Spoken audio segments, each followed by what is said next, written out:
Good morning, good evening, friends. Welcome to my channel, Kitab Se Ek Moti. Today, I'm just going to have a general discussion on what spiritual perfection is all about. This view of mine is based on my study of the scriptures of most of the major religions of the world, and this is my thought at the moment. So I'm not sure. I may review my views, or I may change my views based on my further study, but this is my thought about spiritual perfection at the moment. So by spiritual perfection, what I understand is total independence from external circumstance for our happiness. So when, or I could say joy, I could use the better word joy. So when our joy is independent of external circumstances, that's when we achieve spiritual perfection. Although in my previous videos I've been saying that perfection is an ideal, I realize that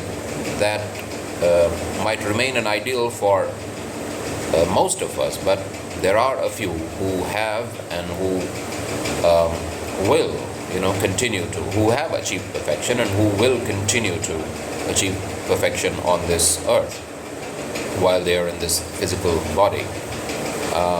So what does it mean to say that someone who is spiritually perfect is independent of the influence of external circumstance for his or her joy or happiness?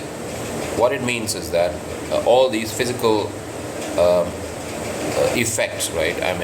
Heat and cold and pain and pleasure and anything that comes from the outside physical sources, that should not cause any kind of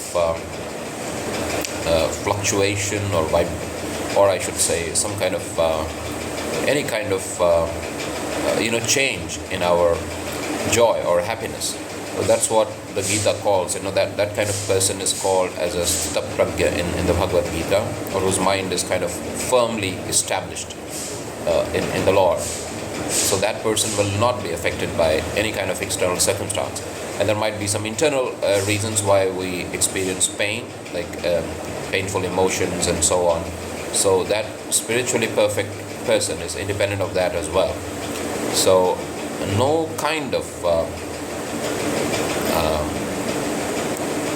external thing or any kind of internal emotion can cause a change in the joy that spiritually perfect person is experiencing. Maybe I'm kind of rambling a bit, but what I'm trying to say is this: that is, when you have extricated your dependence on anything external, or let me put it this way, when you have freed yourself from any kind of dependence upon any external thing for your happiness, you have become spiritually perfect. By external, I also mean these emotions that are caused by external changes. So not just the physical effect on our bodies, like heat and cold or pain, for example, the prick of a needle and so on. These are like physical things that affect our bodies, but there are also, because of some external changes, we feel some emotions, right? Painful emotions. Even that I'm kind of categorizing them under external influences. So when a person has completely freed himself from all such external influences, and that person is established in joy regardless of the situation, that person has become spiritually perfect. And that's why I've been talking about self-surrender in my previous videos. That is, when you surrender your body, mind, spirit to God, that's when you can feel this state of spiritual perfection, or you would experience limitless and continuous joy, because then when you surrender yourself, you're not your own. So there is nothing yours, and when everything is God's, you should not, you won't really care whether there is pain or pleasure or some kind of painful emotion that you're experiencing. You'll be detached from these things. Now, I may make another video to kind of amplify what I'm trying to say or clarify what I'm trying to say. But just understand this, that spiritual perfection means complete independence from all kinds of external influences and being established in joy regardless of your circumstance or situation. That's what is found in the Gita, that's what is found in the Sermon on the Mount, and that's what is found in one of the verses of the Quran where I think it's called the Nafs-e Mutmainna, if I'm not wrong.